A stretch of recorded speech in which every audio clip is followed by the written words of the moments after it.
If you love scratchers from the Virginia Lottery, you'll love the High Roller Blackjack Scratcher with a chance to win up to 10 times your prize. Look for it at your favorite Virginia Lottery retailer. In fact, you can drive there right now. Now that's an everyday win. Odds of winning any prize, 1 in 4.16. 5-Tool Fantasy Baseball Podcast, presented by Fantrax. Covering dynasty and redraft leagues, prospects, and all things fantasy baseball to help you gain an edge on your competition. Now, here are your hosts, Eric Cross, Jake Devereaux, and Jesse Roach.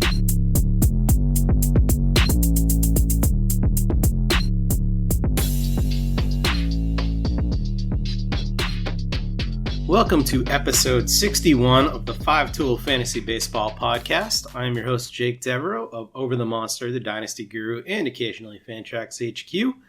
And today I am joined by Eric Cross of Fantrax HQ and Nick Savali of Fantrax as well.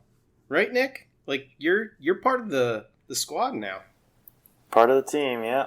Yeah, that's exciting. He's our go-to injury guy, which all the injury analysts have been so important this year. I mean, it's kind of unfortunate because that means all these players are getting injured, but to have guys like Nick and Derek Rhodes and like Jesse Morris at the Fantasy Doctors, all these guys providing their top-notch actual insight, not just reading off the reports you see on Google or something like that. Actually giving insight have been so valuable. So it's great to have Nick on. Yeah, it is awesome. And Nick, I have to ask, with all the injuries this year, were you able to negotiate some hazard pay for, working all this overtime for Fantrax? No, I didn't think of that. I'll have to put it in my arbitration arguments, I guess. Yeah, I think so. You have to. I worked the year of the injury. So, That's yeah, right. So on today's episode, we are going to be talking about injuries. And it's going to be a long one. So we're going to kind of split it into two parts here. We're going to do pitchers for the first part, and then we're going to do hitters for the second half. In the second half of the show, it'll be Jesse Roach instead of myself. And a little bit of housekeeping before we get started today. You can find all of us on Twitter. You can find Nick at NicoSiva1. You can find Eric at EricCross04. You can find Jesse at JARoach6. You can find me at @TevJake. And you can find the 5-Tool Podcast at 5ToolPod, 5 the number. You can subscribe to us there. Leave us a 5-star review on iTunes or wherever you're listening. We do appreciate that. And definitely check out the other pods about baseball on Fantrax HQ, including Fantrax Toolshed with Clegg and Eric Cross and SP Streamer. All right, let's get into it. This has definitely been a wild year when it comes to injuries. Just ask any of my fantasy teams as they struggle mightily this season. It's been an awful fantasy year for me. But, a lot of these injuries are coming on the pitching side of the ball. And, I guess that's probably not that surprising. I guess let's start there before we get into any of these specific names that we're going to be talking about tonight. Nick, did you expect more injuries this year with the downtime, the lack of a minor league season, the shortened year last year? Is this something that you kind of anticipated? Yeah, definitely with the younger guys who didn't have that season, who maybe would have been slated for a full minor league year last year. I anticipated it there. I didn't quite foresee this many injuries, as I don't think anybody did for the rest of the league. And there's a lot of interesting philosophies or thoughts thrown out about why it's happening. And I think it's just kind of a big, perfect storm of a lot of things. And like you mentioned, guys sitting around last year instead of being on the field every day with training staffs is a huge part of it. And I just kind of started talking with a few guys on Twitter, Derek Rhodes and some other people, and we were talking about how maybe the use of analytics is saying that the replacement level player might be better than the star who's slightly injured, and the analytics of the game is changing. So we'll have to see if that kind of normalizes the next few years. But maybe that's some kind of thing that was developed when all the GMs were sitting around last year trying to think of new ways to get an advantage. But yeah, I think we're just kind of holding on and trying to get through the year. and maybe we can come up with a better explanation in the next few seasons. Yeah, it is really interesting.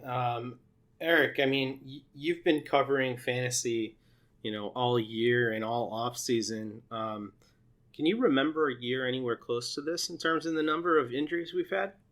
Nope, not even close. I was talking with Clegg the other night about how this year has by far been the most annoying for me for fantasy purposes. Like last year had its own annoyances with everything going on in COVID, but I think we knew, we were gonna have a shortened season, and it was annoying to see the owners fighting with the league and all that. But once the season got going, we had a couple hiccups here and there, obviously with like the Cardinals outbreak, the Marlins outbreak, but for the most part, I thought it was handled well. And now this year, it's just like everyone's hurt. The injury fill-ins for your injured stars are getting hurt. Like I picked up like Nico Horner in a lot of leagues when I had some like my second baseman or my shortstop going down, and then Nico Horner got injured. It's just obviously this year you still have to be good and make the right moves, but it's almost got a higher element of I hate using the word luck, but just avoiding those injuries. Like that's been almost as big of a thing as being good this year. It's like I drafted in TGFBI. I drafted a team that I still think was a very good team post-draft. And I've had everybody get hurt on that team. My pitching staff was Corbin Burns, who's been good but missed, 3-4 weeks at one point. I had Dustin May. I had Sixto. I forget the other two, but they're hurt. And Gallen. And Dustin May was my 5, so I forget who else I had. But it's everyone getting hurt. So, yeah, it's been really tricky to try to avoid this. So, like the waiver wire, it's been really huge this year, and just trying to find people that are healthy and producing, which has been pretty tricky. But yeah, it's been pretty annoying. Yeah, I've run through over 90% of my fab in the relegation league that we're in together, trying to plug. You're probably holes. you're probably not alone. I bet there's a lot of people out there that have blown through a good majority of their fab so far. Yep, and it still has me in 15th place out of 15. So, that's not going so hot. One of the things I've been spitballing, and no pun intended here, Nick, is that as Major League Baseball is on the cusp of cracking down on the use of sticky substances and things like spider tack are coming into light, do you think that any of those substances that, do provide that extra stickiness, that extra grip to increase spin rate might come with any increased risk of added sort of stress on the elbow or the shoulder or anything like that could be contributing to this rash of injuries that we've seen? I actually think the lack of that sticky substance is what might contribute to an increase in injuries. Having that there, having something that will grip the ball a little bit longer, means you're not going to be squeezing around the ball quite as hard. You're not going to have to use those forearm muscles to grip the ball. And that is a great question. I hadn't really thought about it until you just said it. But my instant thought there is that we might even see an increase of injuries now that people are, as we are kind of guessing, not using the substances as much, maybe trying to avoid getting caught or figure out what they're going to do next. I wouldn't be surprised if there's a couple additional forearm stints because you don't have that security. Well, don't say that. I've given up on being trying to make people feel better about it a long time ago in this season. Nick's defeated. He's like, let's screw it. Everyone's getting hurt. It's early June and I'm defeated. Well, it would be a real shame if Major League Baseball had to shift back to the novel approach of actually trying to locate fastballs in the right spot rather than just blowing them by everybody. Imagine that. Yeah, that'd be pretty cool. There was this dude Greg Maddux who was pretty good at that for a while. And just ask Kyle Hendricks. He's been healthy, so. Yeah. All right, so let's get into some of the guys that we're going to be talking about tonight. The first one we're going to start off with is Luis Severino, 27-year-old ace for the Yankees when he's healthy, coming off Tommy John surgery. Not the biggest guy in the world for how hard he throws, but not the smallest either. He just recently threw 34 pitches in a rehab start for low A. When do you expect him to kind of be back to full speed, and should we expect, old Severino when he comes back?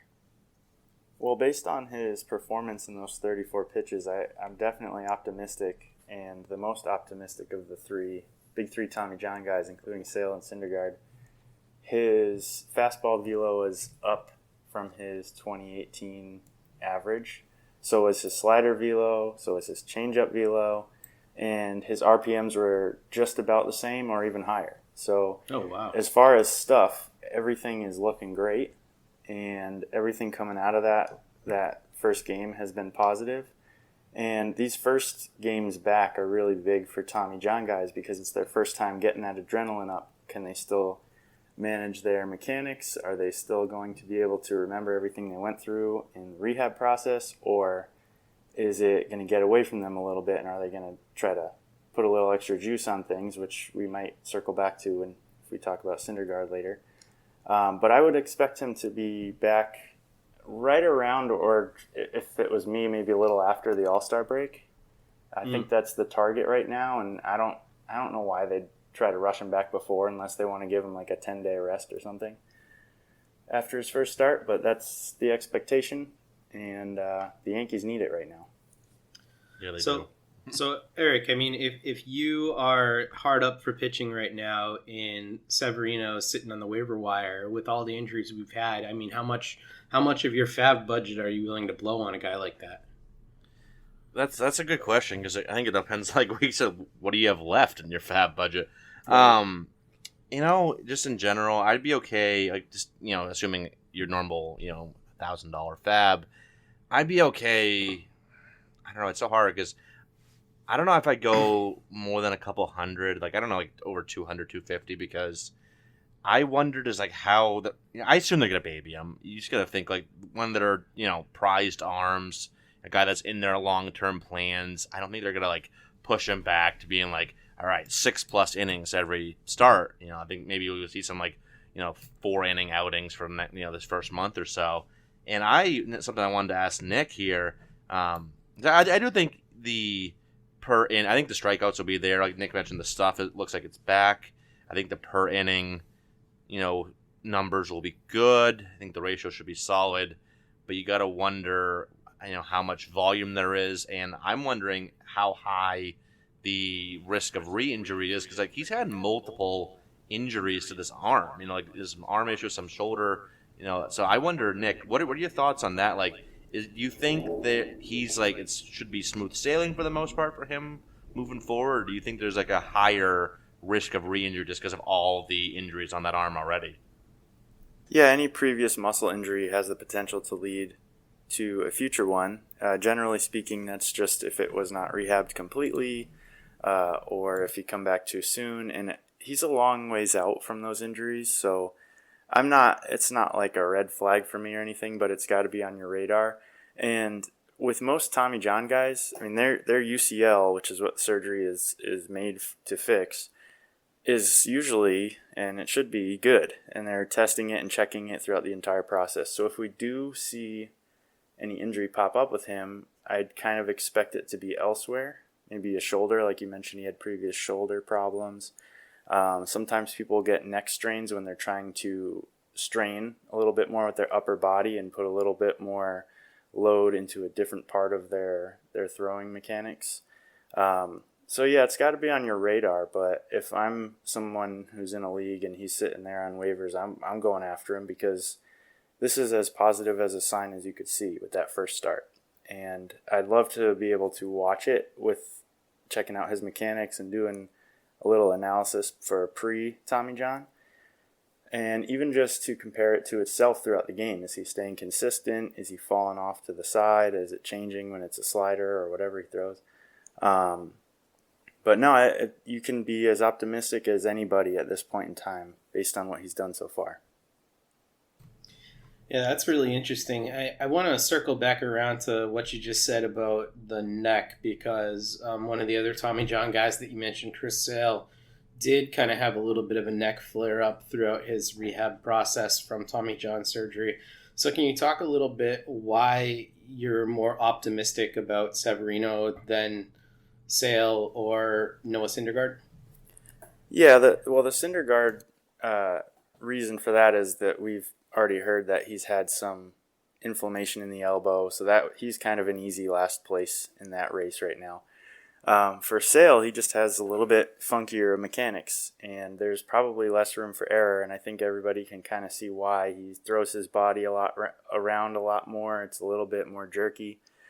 And with that neck injury, that usually comes, if it is the arm side neck muscles that are injured, that usually comes from somebody trying to put a little bit more emphasis on gaining momentum above the shoulders, right? Like they're pulling towards home plate, or they're trying to push their body out faster because they're trying to protect their arm. And hopefully it's something that doesn't flare up again. I mean, I know if I go out and throw and am straining a little bit more, and then the next day, the thing that's the most sore for me is my neck.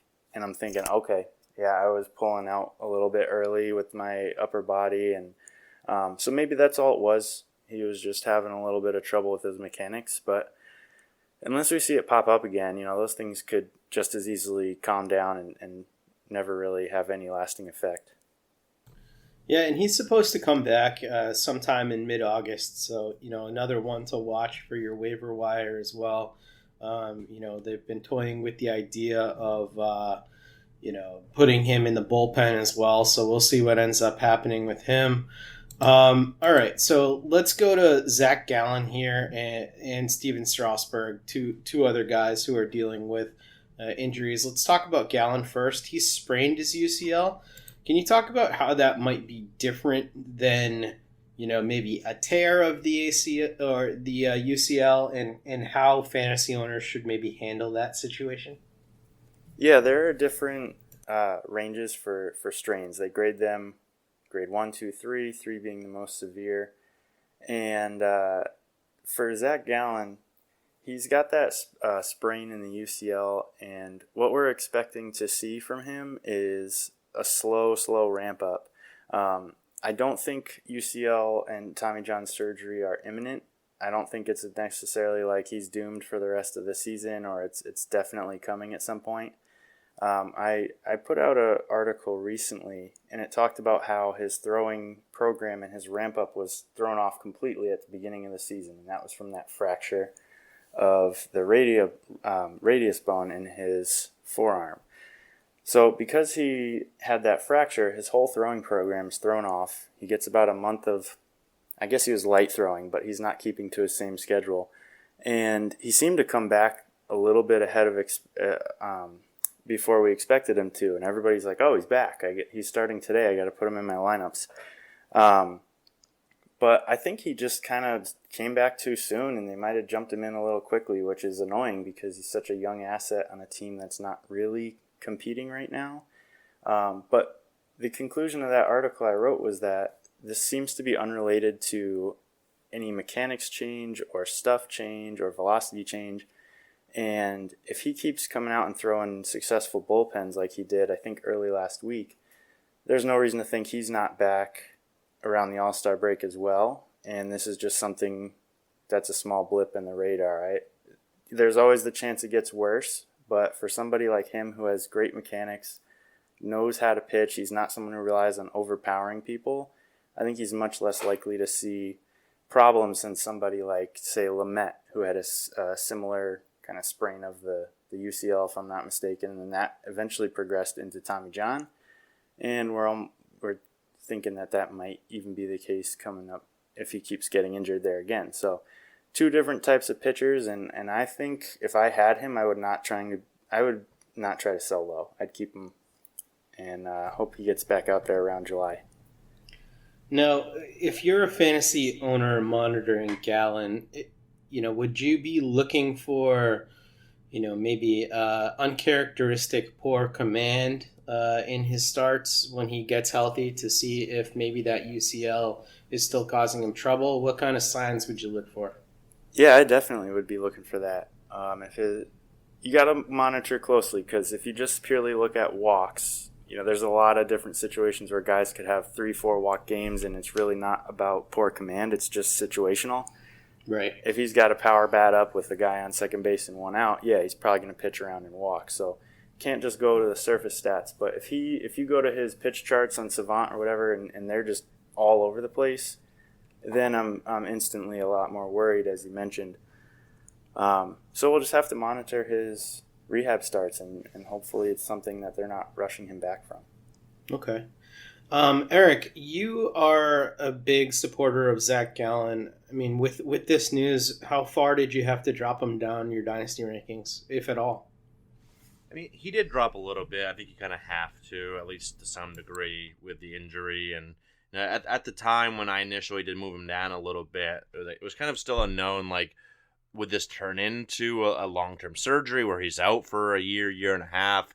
So I did bump him down from 42 to 63. So not like a huge drop. He's still, I think top 15 starting pitcher for me in dynasty leagues. And if he comes back and, whenever that is, and looks good again, like it doesn't look like there's any lingering issues and that he might have put this behind him, I'll probably bump him right back up into that range where he was back in my previous update, a month and a half ago. So, I'm just kind of looking like Nick said, just looking to see how he looks, his first couple starts back. I think that'll be very telling if this is in the rear view for him, or maybe something might linger and that might turn into something bigger, maybe an off-season cleanup or whatever it might be. So, if he shows that he's good, I'm whipping him right back up because, like you mentioned, I've been a big Gallen guy. Love the stuff. Love his pitch mix. I think he's just be like, an Aaron Nola type for a long time. Just nothing flashy. He's not Garrett Cole. He's not Corbin Burns. He's not Jacob deGrom. But it's really good ratios, good strikeouts, and always kind of there, bordering on ace status. So yeah, still very much in on Gallen. Just want to see how he looks. That makes sense, definitely. I want to switch over to Steven Strasburg, who has been dealing with on and off injuries for basically his whole career. He's still pitched extremely well throughout his career, and most notably 2019 on that World Series run, he was awesome. But as of late, he dealt with the carpal tunnel. He had surgery to resolve that, but now he's dealing with a neck injury. I mean, Nick, are these things at all related to you, that he's been dealing with sort of a myriad injury dating back to 2020? And how concerned should we be about Steven Strasburg? Because it seems like, his value has dropped from being a top-tier surefire ace to, a borderline top 60 pitcher at this point. Yeah, it's hard to say if these injuries are just from him having a past of being injured easily, or if it's something to do with his recovery from the carpal tunnel. My first inclination would be to think that it's somewhat related, because based on what I had thought, he came back way sooner than anticipated. He was throwing in spring training, and I really didn't expect to see him on the mound until April or May following that surgery, because it's a pretty brutal one for a pitcher. You're kind of laid up most of the time in a cast or some kind of wrist brace for like 6 weeks right after the surgery, and you really have to build up again. And since then, he's come back. He's had a shoulder injury and now a neck injury, and he's kind of just making his way up the arm, and it just really seems like he's trying to compensate. Maybe it's a lack of forearm strength, or maybe it's his mechanics have not come back to what they were. But then again, thinking all that, he's also been injured a ton of times before, so it could just be totally coincidental, and he's just continuing his pattern of injury. But to answer the question about if I'm worried about him, yeah, I am, because he's getting older, even though he seems like he's always young because he debuted so soon.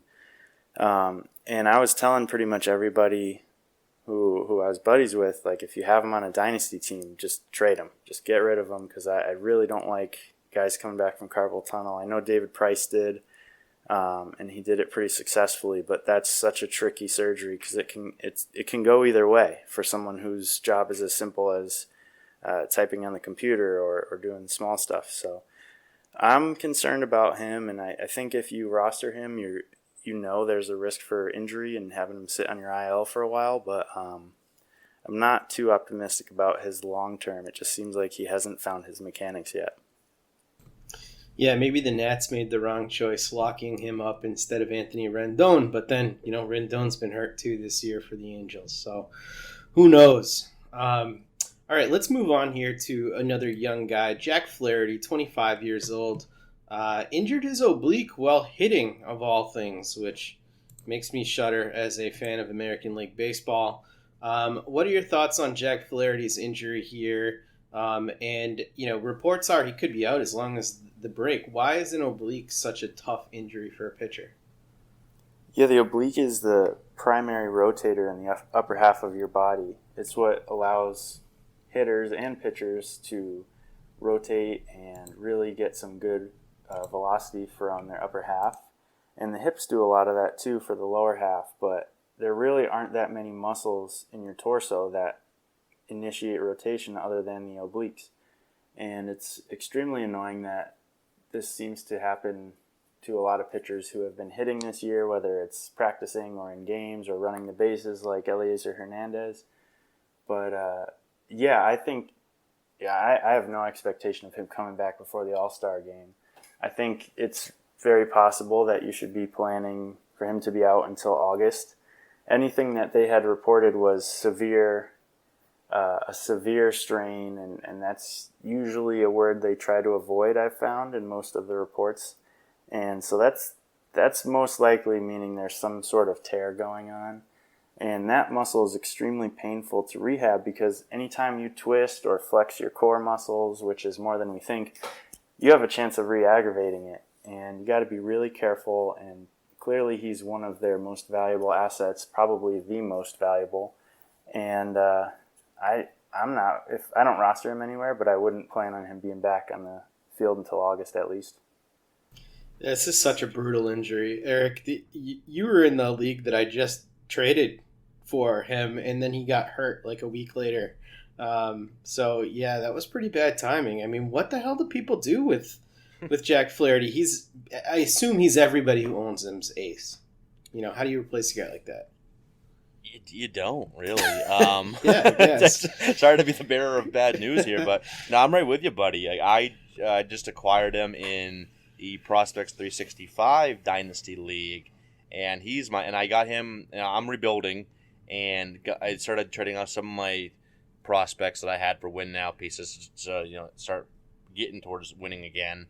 And I got him. I forget who I traded for, but it was a deal I remember I liked. And I got him. I got Pablo Lopez, adding in like Tariq Skubal, Spencer Howard. So I'm like, all right, in a 20-teamer, I like this core, and I was really happy that I got Flaherty, even though I'm not the biggest Flaherty guy. It's like the price tag that I got on him, but yeah, it's you don't. You gotta just try to find out who's hot, right?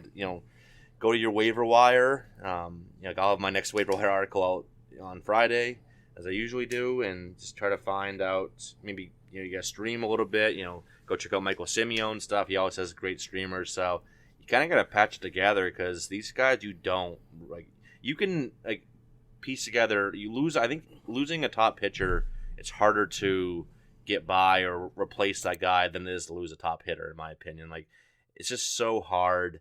And you really just got to patch together, start by start, or find who's hot and get through till he gets back. But then with Flaherty, like Nick mentioned, it's looking like August, and these oblique, like he mentioned as well, like they have a way of just re-aggravating so easily because of your day-to-day motion. So there's a chance we might not even see Flaherty again. Like one minor setback, and he's already not due back till August. So one minor setback is what? Is he out the rest of the year? I think it'll depend on how the Cardinals look at that point in time in the standings, but we might not see him the rest of the year. That might be, a distinct possibility. So it's really hard if you were depending on him to be one of your horses, your ace, or your number two, to lose a guy like that. It's really tough. Yeah, it's time to euthanize my fantasy baseball season right now. Let's just take a quick break and do that. I'm just kidding. That's an interesting way to go into the break.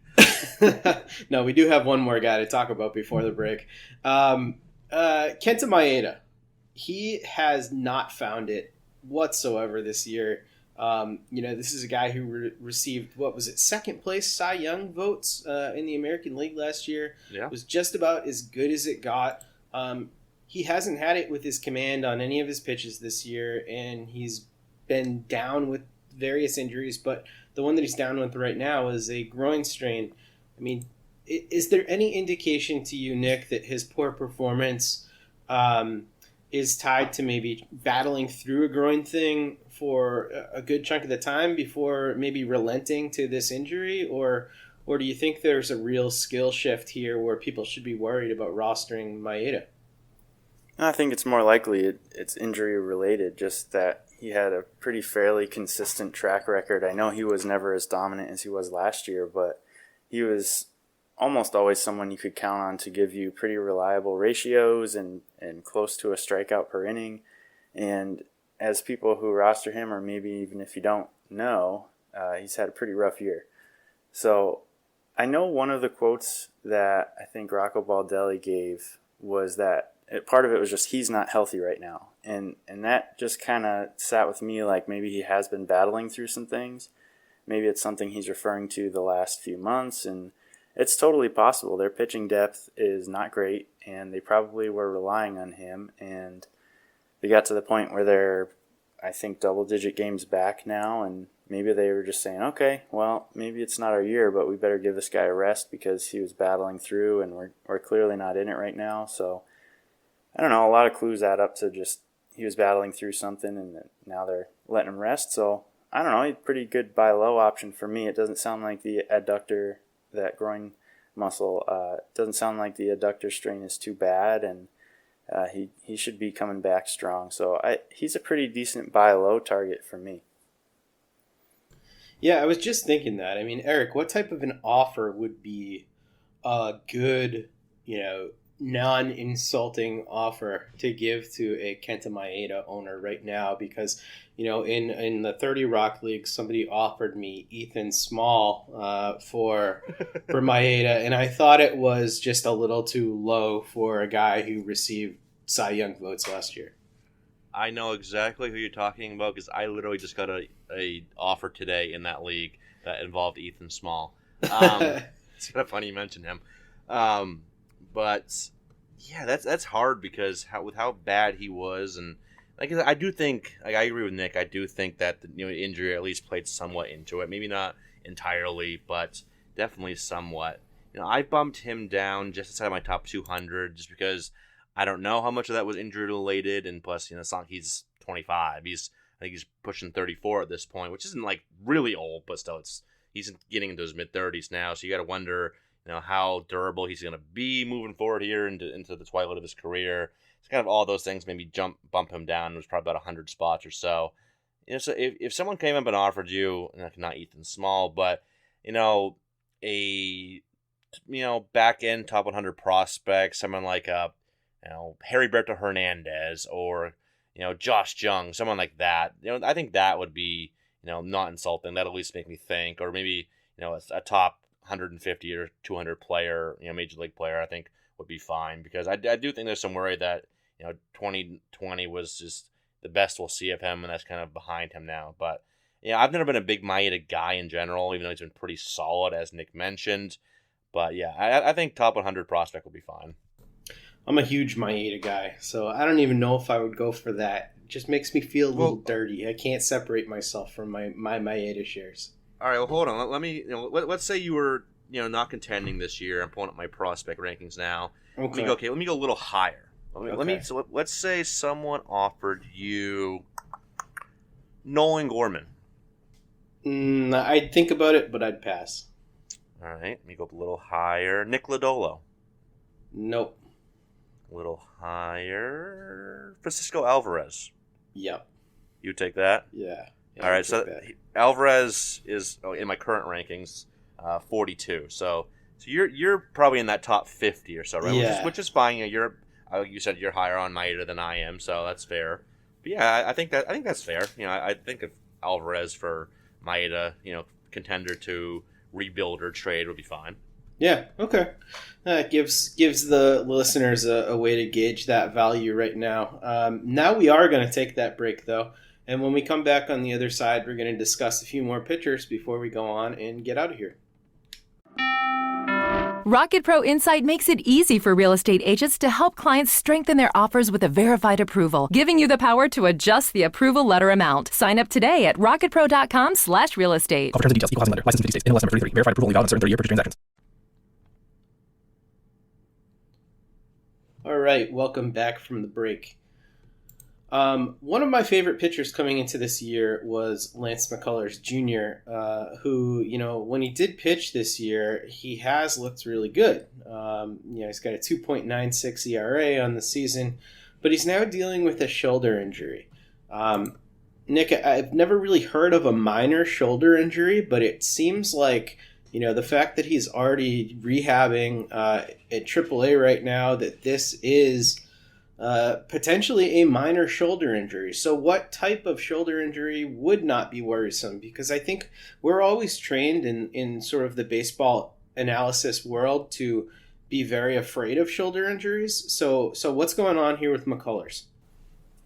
Yeah, a couple of options for a minor shoulder injury would be like maybe a really limited version of a biceps tendonitis where he just needs a few days to rest it up, get some modalities like the electric stim, some other manual therapies like a little bit of deep tissue massage and things like that. It could be a grade 1 very small strain of any of the rotator cuff muscles, or it could be like a trap strain like Lance Lynn had earlier this year. That only kept him out of the rotation for one turn, I think. And, there's so many muscles up in the shoulder. There's over a dozen, and not one of those muscles is equal to another in its severity. If you could pick out any one of the rotator cuff muscles, there's actually 4 different muscles in the rotator cuff. And I know a lot of people think of it as just one entity. But, if you were, for example, going to have a supraspinatus strain versus one of the other muscles, like one of the rotator muscles, that's going to be much less severe. So it's really frustrating and hard to analyze when they don't give you a more precise injury of what's going on. But I don't blame them because they don't really have to. So my guess is if they're describing it as minor, it's just some kind of little bit of inflammation. Maybe it's a trap muscle, which doesn't have as much to do with the throwing motion. And he's another guy kind of like Strasburg, where if you're rostering him, there's a risk for him to be out of your rotation every couple weeks or every couple months. And he's never really gone more than, 150 innings, I don't think.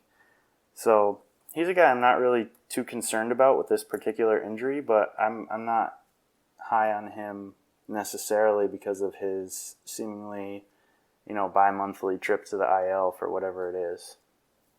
Yeah, he's definitely a high maintenance body. His peak innings total was 128. At least though with baseball, they give you the realm of the body part, whereas in hockey it's just upper body injury, lower body injury. Guess your part. There's only 2 body parts in hockey apparently. Yeah, I'm glad I'm not a hockey injury writer because I see those pop up on the bottom line in ESPN and I'm like, oh, I don't even know how to analyze that. I've always thought that was hilarious because, lower body injury, that could be 76 different things. Is it a knee? Is it his quad? Is it a hamstring? A foot, ankle? Could have stubbed so many the toe. Different things. Yeah. I love that. I found it, at first I was confused by it, and then I just find it hysterical. Now it's just upper body injury, and they don't give any detail. You're just guessing. It's hilarious. The one thing that they'll give you detail on is if somebody gets clocked in the squash and they have a concussion. That's right. it. That's Besides that, they're like, you know what? Screw you, fans. We don't care if you know or not. Yeah, when the first time I saw that lower half injury or whatever they use, I was like, did he just get hit in the private region and they didn't want to suggest what it was, so they just said lower half. But then you see it all the time. There's not that many of those types of injuries. It's got to be a generalization. Yeah, it's like hockey says lower body injury. Baseball, yeah, Mitch Haniger ruptured a testicle. Yeah, we don't care if we say it. Outfielders need to wear cups. Yeah, apparently. Yeah. Oh man. Well, at least Mitch is having a bounce back year though, so good for him. He is. Right. Yes, he is.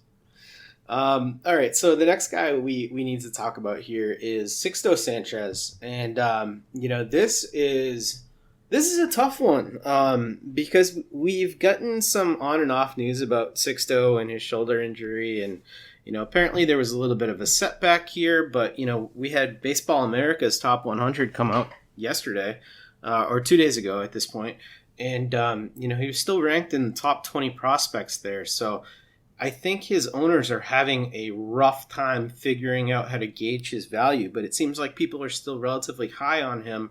I mean, where are you at with Sixto Sanchez? He's somebody that has had an injury history, not necessarily a shoulder injury history, but where are you on his value at this point, Nick? I'm not too much lower than I was coming into the season. I reluctantly traded him away as part of a deal to get Juan Soto in one of my leagues this year, and I don't regret that. But I did have a hard time giving him up. The Marlins are similar to teams like the Orioles, the Pirates, maybe the Diamondbacks in next few weeks or so, where they're not contending, and any young guys that they do have, it's only going to benefit them to be extremely conservative with them. And every quote I've seen from Kim Ng is about he's a young arm, he's a young guy, we'll give him time. It could be one of those situations where he's probably closer to ready to be back than they're making it out to be, and maybe they're just giving him some extra time. Now, that's all speculation, of course, but you do see it kind of frequently with young teams who are not contending. They have no reason to bring him back. And as far as the setback goes, I mean, that could be something as simple as he slept wrong on his right side and it was kind of uncomfortable, or they could have done an MRI and there was additional inflammation, but I didn't see any reports of any imaging that would suggest there was a major setback. I think for dynasty purposes and keeper leagues, he has not lost much value at all for me. For this year, I'm kind of the opposite. I don't think they need to bring him back anytime soon, so I'm kind of out on him for this year as far as returning the value you would have expected. Yeah, that's an interesting one there, and he is so young still. That's the thing that makes him such an attractive guy. He's so young, he has such good stuff, such great command. Eric, I want to ask you, in an industry league that I play in, TDGX2, I roster Sixto Sanchez, and I'm sorry. Yes, one of the owners there, we were talking about Sixto, and I suggested trading Sixto for Alex Verdugo, and he thought that was far too high of a price. Do you agree with him on that, or where is Sixto's value right now? So he thought that was far too high, meaning Verdugo is too much? Yeah, he thought that giving up Verdugo for Sixto was way too expensive. And you said this is Dynasty, right? Yeah. Actually, I think I have them fairly close to my rankings. Let me see. Sixto I currently have at 89, and Verdugo at 118. So not a big gap there. I think that's a fair price tag. Moving forward, I think Verdugo has shown what he is, and I think it's what he's going to be for a long time. Still fairly young, a couple years older than Sixto, but I think only 2. I think he's got a.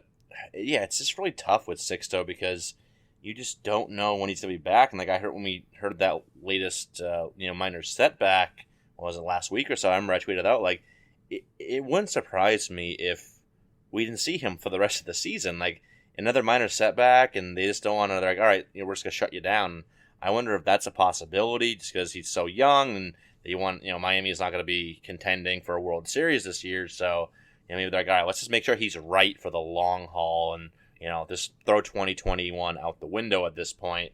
So you got to wonder if that kind of factors in pretty soon here if he has another setback. But I still think he's top 100. I'm still very high on him long term. He showed last year how nasty he can be with the high 90s fastball with movement, the nasty slider, the changeup.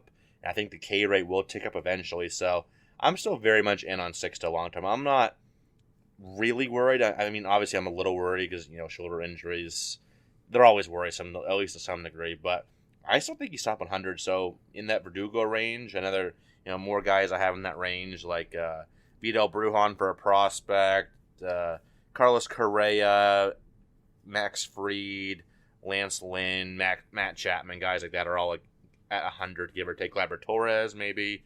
Blake Snell in a buy low. So I think all those guys are for a fair price tag right now. Yeah, that's really interesting. So, getting both of you guys' opinions on this, it seems like Sixto hasn't really lost too much value. And I think that makes a lot of sense, though, considering his age, considering what Nick says with the organization not really wanting to rush him. And then also, I think taking into account organizational history with, their success with pitchers, too. Miami's been very successful with whatever they're doing with pitchers. So, I want to ask you about that, Nick. I mean, we've talked in the past when you've been on the show about Cleveland's success with pitchers, but how much do you take into account the organization that these guys are in and how they've handled pitchers in the past when assessing what their value is going forward?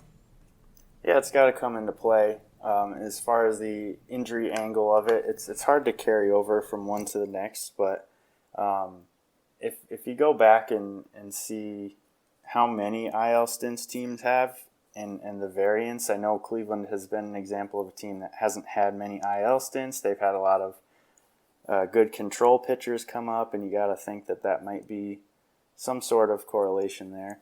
But then you could also look at teams who go all out for the velocity or the spin rate in the Cincinnati Reds and all those guys up there at Driveline.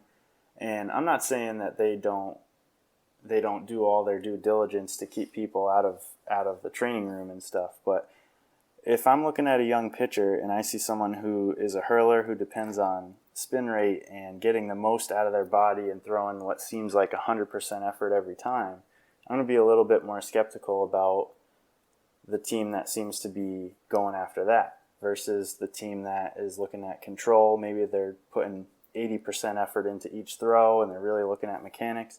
It just makes sense with anything. If you're going and trying to sprint as hard as you can, there's much more chance of you getting injured than taking it 80%. So I can't say it goes into too much of my strategizing for playing fantasy or just trying to guess what's happening with teams because every person and every athlete's so different. But it does cross my mind a few times. That's why I'm not so worried about Gallen as much because it seems like that organization really values that type of pitcher. You got Merrill Kelly over there, kind of a control guy. And they're not going to be out there trying to get him to hit 99. That's not the end goal for him. So that's what makes me more confident about him. All right. Let's transition here to Mike Soroka, somebody who I believe last time you were on here, Nick, we actually touched on Mike Soroka when he initially got his Achilles injury, and he's still dealing with it. So, I mean, what the heck? I thought we were going to have some healthy Mike Soroka by now. I thought so too, and he kind of fits into that mold we were just talking about, control pitchers, but it hasn't gone great for him, and that's a great example of why you can try to read trends and go after player types, but everyone's so different, right? But so basically what happened was he had his Achilles tear, they surgically repaired it, and then something was up. Whether it was inflammation or sharp pain, we don't really know, but they went in for exploratory surgery, and then kind of cryptically were like, okay, he's out for the season, no big deal, let's not talk about it. But that is a big deal because when they went in for that exploratory surgery, they didn't see the optimistic part of it because they never ruled him out pre-surgery. So you have to think there was a better outcome that they did not see. So I don't know, they didn't go and repair anything according to all the reports I've read, but they basically just slated the rest of the season for him to devote to rehab. So he's a tough one. I'm really curious to see what his value is next year, and I think he's going to be one of those guys that people just totally write off because he's not a strikeout guy. I think he's basically, for me, like a 24 or something year old Hyunjin Ryu probably, right? He's going to have great ratios, not a big strikeout guy for the most part, and he has a history of injuries now. But yeah, I'm really curious to see where people value him next year because he's going to be a big question mark. Knowing what we know now, it's one of the most murky views of how somebody is recovering. So I'm trying to picture, this injury and how it would impact a pitcher. And clearly, you need your legs and your feet and all that stuff when you're pitching. But how much stress can an Achilles injury, even one that's healed, put on different things like your heel, your calcaneus bone, and those big powerful muscles in your calf? I mean, what is sort of the risk of re-injuring with something like that, where I don't know which leg it is that he has the Achilles injury. I don't know whether it's the foot he lands on or whether it's the foot he pushes off with, but does that make a difference? I'm just trying to figure out whether or not this is something that you're concerned about in the future. Yeah, I'm pretty sure his is his right foot, so the plant foot, and the pitching motion itself is not particularly stressful to the Achilles. It is more so for that plant foot, which is the one he injured, but that's not a huge concern going forward because it's a very controlled motion. It's a progressive increase in contractility of the muscle, the calf muscle, which the Achilles is attached to, and you're landing in a relatively known area at a controlled rate and all that stuff. It's very repeatable. The problem that he would encounter with that is if he ever has to run the bases, which hopefully he never does because we have DHs, or how he injured it if he's going to field a ball, because that's less predictable. There's more of a chance of him planting and twisting, and that's where the real risk of re-injury is present. But with the extra year off, I'm much less worried about that Achilles. It kind of is a theme, it seems like, tonight, but that's another injury that I was like, why is his timetable not a little longer? Why would they rush him back from this? And it seemed like, in my opinion, they were. And now we've got him with the setback. So now that he's got the extra year and the extra off season, I'm going to be pretty high on him. I think next year. I don't see the Achilles being a reoccurring issue. Eric, is this a buy low opportunity on one of the better young starters in baseball? Definitely is. And I've been on record as not being a big stroker guy just due to the lack of strikeouts that Nick mentioned, and I kind of always limits your fantasy value when you're averaging well under a K per inning. But absolutely, because I think it's gotten to the point where people are really worried about him with the injury, to the point where his value has gone lower than even I would have expected it to go. So yeah, if you can swoop in and get a buy low, he's still very young. I don't even know, is he even 25 yet? I don't think he is. Pulling him up right now. And he's still only 23. He'll be 24 in a couple months, so still very young. I do worry about the Achilles, though. Like, obviously, I'm no doctor. I don't have the knowledge that Nick has, but just from what I've seen from other athletes, like the first two to pop in my mind, different sport, but Kobe Bryant had an injury. Yeah, was that 5-6 years ago when he was still playing, and then Kevin Durant, and just seems like they were just not the same, or it took them a while to be the same. I know it's very different, this is basketball and pitching and baseball, but you just got to wonder how he returns and if this is a lingering thing. I'm sure Nick can speak to that more than I can, obviously, but definitely a buy low. But Jake, question for you real quick. Did you just make up a bone? What is the calcaneus? What is that? I think you're making up bones at this point. I didn't make up a bone. Nick that's Nick real. That's a bone. That's your heel, basically. Yeah, it's your heel bone. Yeah. I thought that was just called the heel bone. No, that's just for the song with the heel bones connected to the. No, I've never heard it called the calcaneus. Proper pronunciation and everything. That was perfect. Well, that makes sense because every the short term, there's always this longer medical term that's 15 letters. It looks like someone just jammed on a keyboard. How was that even a word? Yeah, you know what? You're lucky I didn't start throwing around metacarpal too. Oh, there you go. That I've heard. Yeah, or your fifth ray, right? I don't know, medical terms. All right. Before I embarrass myself with medical terms, let's move on to the last two guys we're going to talk about. And I want to kind of group these guys together because they both hurt their shoulders. One is old, one is young, one is really good, both through no-hitters. Actually, I'll give them both credit. They're both really good right now. John Means and Corey Kluber. John Means has a shoulder strain, which brought him to the IL. Corey Kluber also has a shoulder issue. How are those two issues different, if at all, if we have any insight into that? And why should we be more worried about one of these guys than the other? So definitely more worried about Kluber just based off the initial timetable they gave him, and that was about 4 weeks rest with an anticipated 4-week ramp up. So he'll be coming back ideally, optimistically, in about 8 weeks. He's an older guy, but he does have a couple of years of rest on his side. I think a lot of people forget that his arm had a lot of mileage on it between the ages of 25 and 31. But then he got 2 years basically resting and rehabbing, getting stronger. And a lot of people, I was hyping him up as much as possible at the beginning of the year. And he's just the type of pitcher who could have 70% of his best. And he's still smart enough to get people out. And those are the pitchers who I love watching.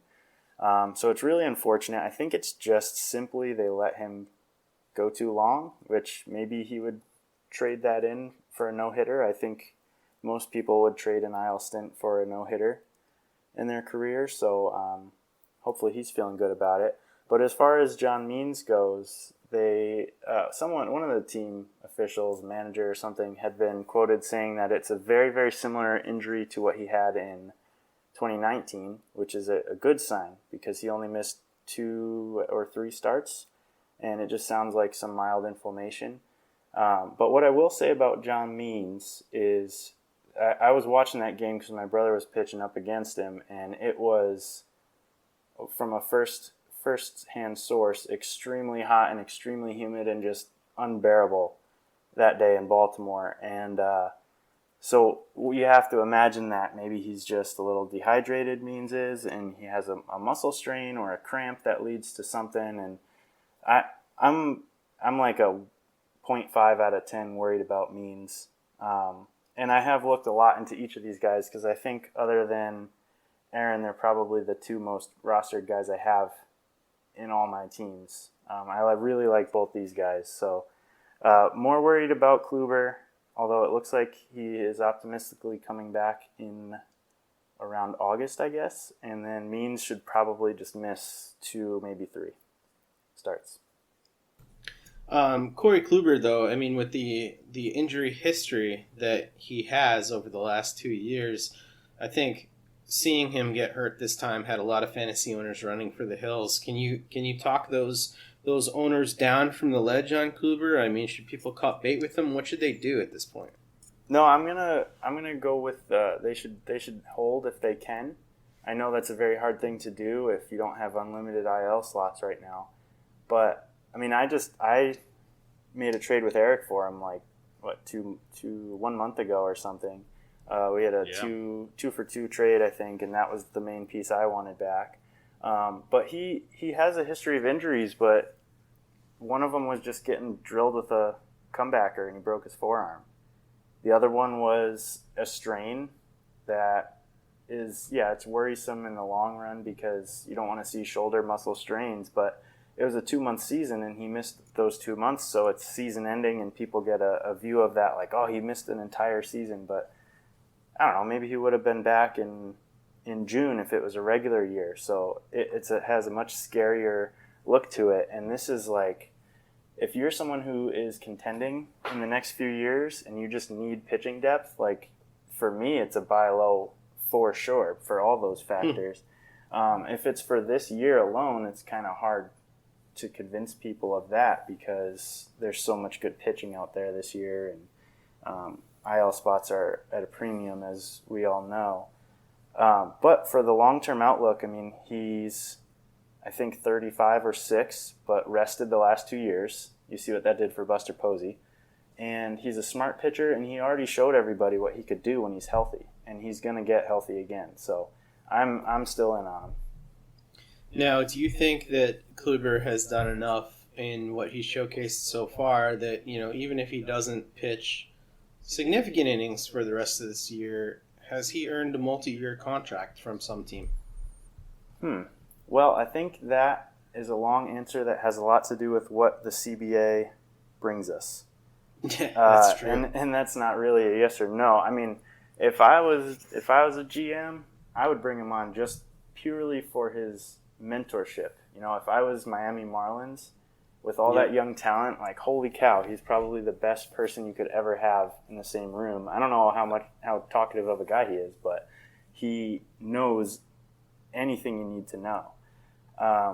And so for me, that's valuable more so than anything he does on the field if you got a bunch of young guys like the Marlins. But yeah, I really liked what I saw this year. He just got better with every single start, right up until a no-hitter, So.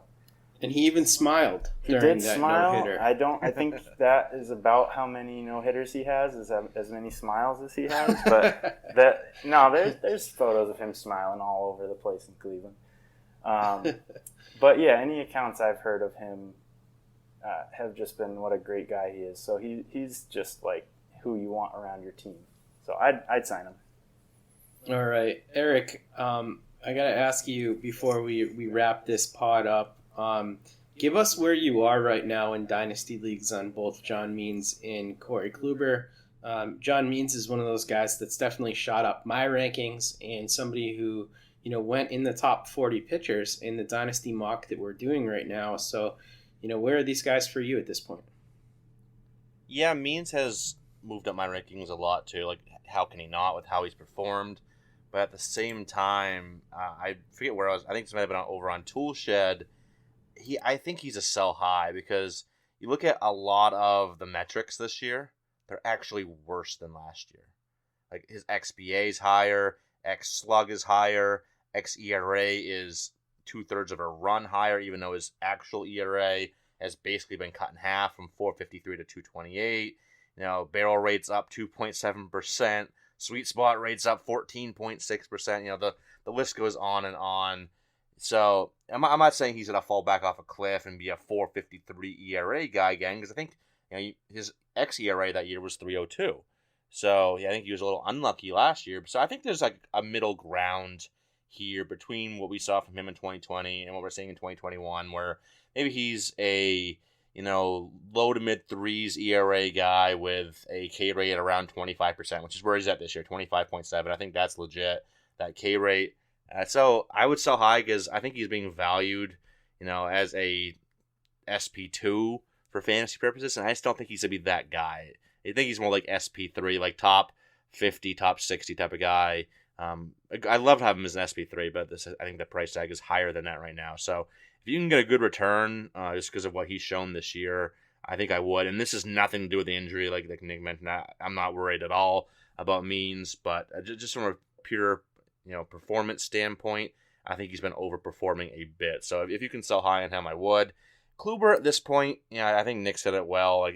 He's this guy you have just as depth for your pitching staff. Like, you're not going into any season, whether it's redraft or dynasty, like, all right, Kluber's one of my top 3 or 4 guys. If you do, you're probably in trouble. I like Kluber a lot, and he was a really fun pitcher to watch. When he was peak Kluber, 5-6 years ago, when he had like 5 or 6 straight years of 200 plus innings, and the low ERAs and the 2 Cy Young awards. He was just a delight to watch on a every 5th or 6th day. So kind of sucks he's in the twilight of his career now, but I still think he's got some gas left in the tank, as he showed this year. 3.04 ERA, 120 WHIP, over a K per inning.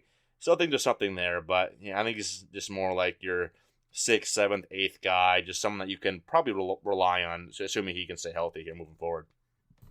Yeah, I based off of everything we've heard about Kluber from Nick, I think I might be trying to swindle some people for some Kluber shares at this point. See if I can capture the magic one more time from old Klubot. But that does it for our episode. We really appreciate you coming in here, Nick, and giving us your expertise as usual. So thank you for that. And we are going to have Nick on for hitters as well coming up here. So we're going to have a second episode. So yeah, Part 2. Yeah. So thanks for that, Nick. Yeah, no problem. Anytime. A lot of fun. All right. So make sure you check out Nick on Twitter. Follow him at NicoSiva1. Follow Eric at EricCross04. Follow me at DevJake. And we'll be with you again next week.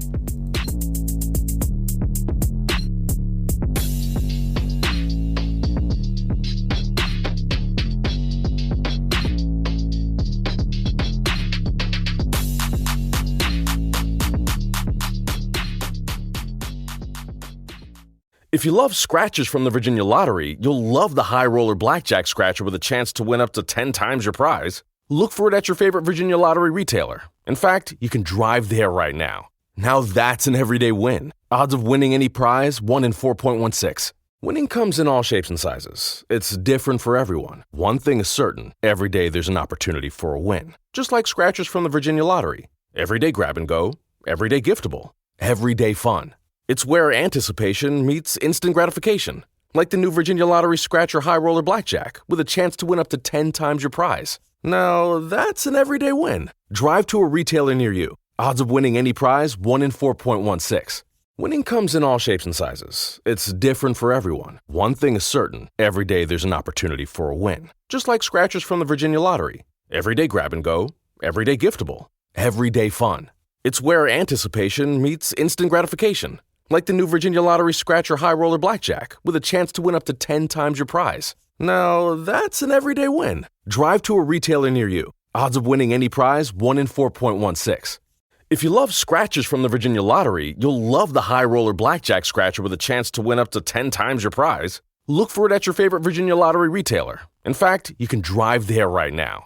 Now that's an everyday win. Odds of winning any prize, 1 in 4.16. In South Dakota, we're looking forward to exploring new roads and wide open spaces. When you're ready to travel, go great places. Learn more at travelsouthdakota.com.